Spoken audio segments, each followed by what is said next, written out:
You guys surprised? I was surprised when I saw the price. And then I decided, well, I should test out this Acer Nitro 5. So Acer sent this over. Thanks very much, Acer, for supplying the laptop. So right now I wanted to have this running so you guys could hear it, because it's a little quieter than our other laptops that we have here. Even though it's a gaming laptop, it's still going to rev up and everything.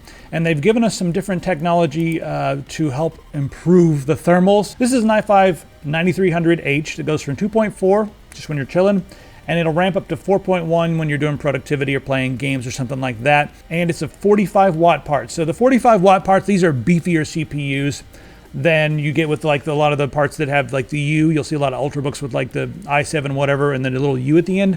Those are much lower wattage and not quite as powerful. So you've got an i5 here that can outrun those when it comes to games. So I'm happy about that. I'm going to go through the specs, then we're going to run some benchmarks, and then just talk about what kind of value you get here for the price, and then I'll talk about what I would change and what upgrades I would make to make this the best. 15.6 inch laptop with an IPS screen, 60 hertz, standard run-of-the-mill 60 hertz, good viewing angles from both sides, and it's also an IPS screen, which gives you better colors and better contrast than you would get with like a TN panel, at the cost of it being slightly slower, but not slow enough that I could tell and see any ghosting or anything like that. I actually prefer IPS, so happy with that. I mean, it would have been nice to have like a higher refresh rate, but 60 hertz is kind of the really sweet spot for this laptop, 1080p 60 hertz, and you'll see that when we get to the benchmarks. We've got a GTX 1650 with 4 gigabytes of GDDR5. We got 128 gigabyte SSD in here, and that's an M.2 SSD, and we also have a 1 terabyte regular old hard drive in here, and those are two things that I might upgrade. Who knows? Also, we have 8 gigabytes of DDR4 in here.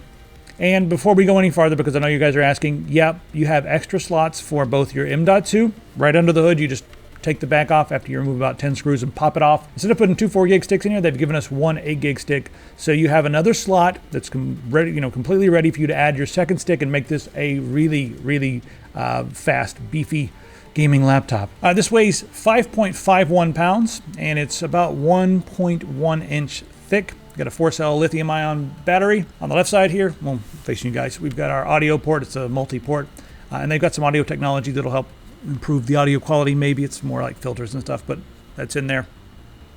We have a USB 2.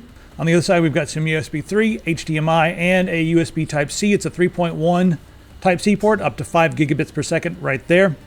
Now, that's going to be used for everything else, pretty much. If you need a memory card reader, well, you're going to have to buy one. There's no memory card port on this. There's room for one, and I guess they're cutting a corner right there, so no memory card reader, and also no display port. So if you want display port, just use the Type-C. I mean, that's pretty much all you're going to use. So technically, USB 3.1 Type-C is going to be your display port. The HDMI on this is HDMI 2.0. The build quality is actually really solid. It has a very minor gamer aesthetic, not too like crazy over the top. Smooth to the touch. We have 1.6 millimeter travel distance on your WASD keys, and you've like got a cool font on that one. They just kind of doubled up the font, made it look a little cooler. It's not an over the top, gamer font or anything like that, so it does sort of have a slightly clean edge while still being a gamer product without like ridiculous dragons and stuff all over the top. So it's somewhere in the middle. You do have the like angled sides here on the top of the bezel, and also on the bottom there where your wrist rest is. So there's that. The touchpad is nice. I'm never going to use it, but I don't have any complaints about the touchpad. It was responsive and easy to use. When you click on it, it worked. So I find that touchpads are something that I'll just turn them off, like function and turn them off, and just never use them, because I always use a mouse with a gaming laptop. That's just the rules. And hopefully you guys are doing the same thing. You've got a webcam and a microphone built in. Under the hood, we have wireless AC. So you guys have that. And then on the side here, we also have a wired Ethernet port. So that's there. As far as the cooling goes, when you take the back off, you can see that there are a lot of big heat pipes and a couple big fans covering up the GTX 1650 and also the i5.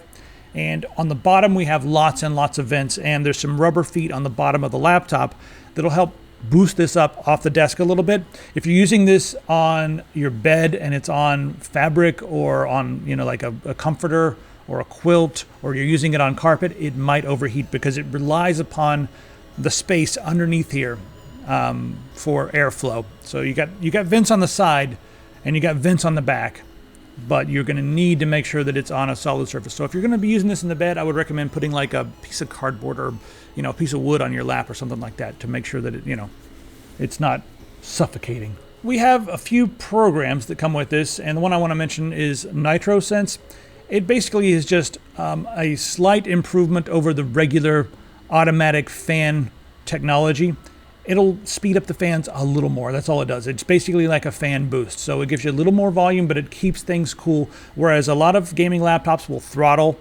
This one, if you have this program installed, will just intelligently speed up the fans a little bit more so that, you know, it's a little louder, but you guys are going to be wearing headphones or earbuds, I would imagine anyway. The last thing I want to mention is it also features Waves Max audio technology. And let's see, it's True Harmony, all these like marketing buzz terms, Max Audio and True Harmony and whoever names this stuff, I don't know. It's basically just a suite that will enhance different things like cleaner bass, enhancements to the mid-range to give you more clarity in the dialogue range and that sort of thing. So you guys can use that if you want to. I got a feeling like they're checking off a box on some marketing thing. You're like, oh, we've got the fancy sound that other people don't have in some marketing terms. But, you know, it can make a difference, and you can turn it on and off and see if you like it. And that's cool. Better to have it than not have it, I guess. Then you guys can also use the killer suite if you wanted to, you know, monitor and prioritize packets and that sort of thing. But you guys don't even have to install these things. Speaking of installing things, what kind of bloatware are we talking about right here? Well, not an extreme amount of bloatware other than Norton. It does come with Norton, and I know they're probably getting paid to put Norton on here, but it's a huge headache. One that comes with Windows is nice, and there's free stuff that I feel like is better, does a better job than Norton. So just know that Norton comes pre-installed, and some Acer stuff comes pre-installed, but it's not a huge amount of bloatware. So there won't be too many different things to remove, and then once you remove them, you can just move on and do whatever you like with your laptop. All right, let's talk about the gaming performance, because that's the thing at this price range that's really like, okay, they didn't go all the way out for the i7 because the i5 is about the same speed in a lot of games.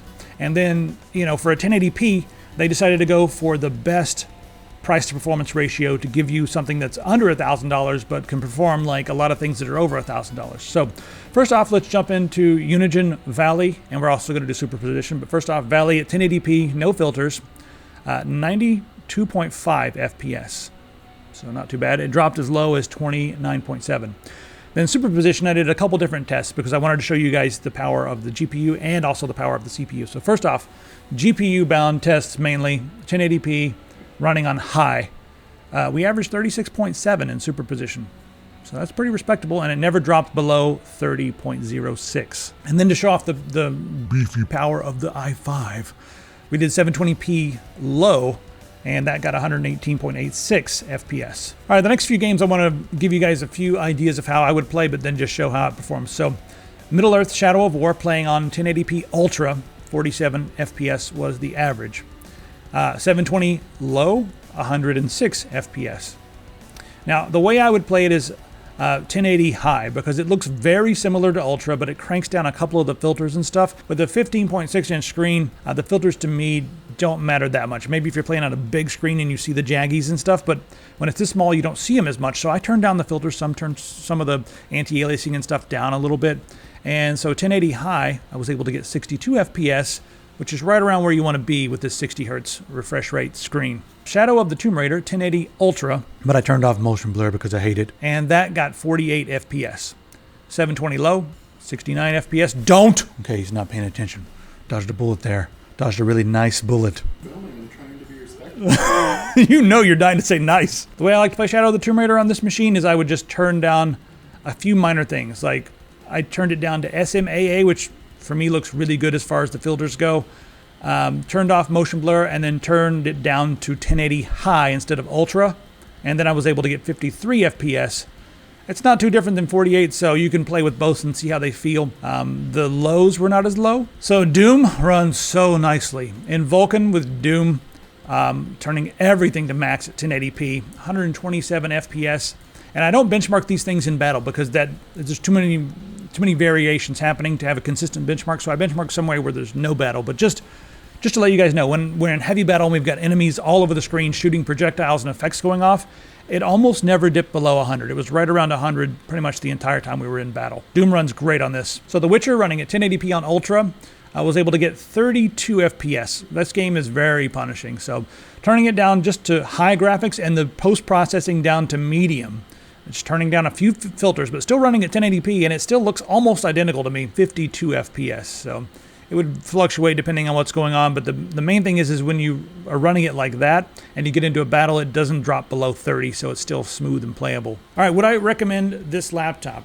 You know, if you're willing to pop it open and add a little bit more RAM, yeah, because right now it's not going to work for multitasking. You can have like 3 or 4 things open in Firefox. It will, open up, your normal allotment of 15 tabs. There goes half your RAM. So when you open up a game or something, it's going to be like, I'm strangling, I'm dying. If you want to do productivity, an i5 is not quite as good as an i7, but it doesn't do a bad job. You're just going to need more RAM. If you're going to be doing Premiere editing or Photoshop or something, you need more RAM. Not a big deal for gaming.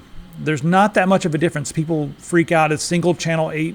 We did some tests with single channel 8 GB versus dual channel 16 GB, and it's very minor differences, maybe a few FPS at most, but I would still recommend popping the back of this thing off and upgrading the RAM. The other thing I want to say is the hard drive on this, it feels a little sluggish, like when you're just navigating around, opening up a program, but once it gets up and running, you're totally fine. So the standard spinning hard drive is a little slow, but that's mainly because a lot of us are used to SSDs. For a storage drive and for playing games, it is totally fine. And if you wanted to, you could upgrade that, but I would probably just add an extra M.2 in there. If you wanted more storage or had like a game that was full of mods and just took a long time to load up or something, you could put Skyrim on another M.2 and just pop that in there. So as it is, it's already a really fast gaming laptop. If you want it to do also productivity and just be a little snappier, upgrade the RAM and add another M.2, and that's extremely easy, and I think they know that because they've given us spots to do that. So really solid product with a nice look. Ooh, this brushed aluminum on the back feels good. Yeah, and it's not quite fingerprint black. It's a little bit, but it's kind of got a brush feel. Yeah, it does pick up the fingerprints a little bit, but all in all, I recommend it. It's a good laptop. Got really not too many complaints, especially not at this price range. It's really good price performance ratio, so check out the Acer Nitro. And while you guys are online, just know that everything on the Epic Pants store, all the old stuff anyway, is discounted, including the hardware. 50% off mice, keyboards, mouse mats, and t-shirts like this one. We're running out of a lot of our t-shirts, but head over to epicpants.com. The coupon code is CLS.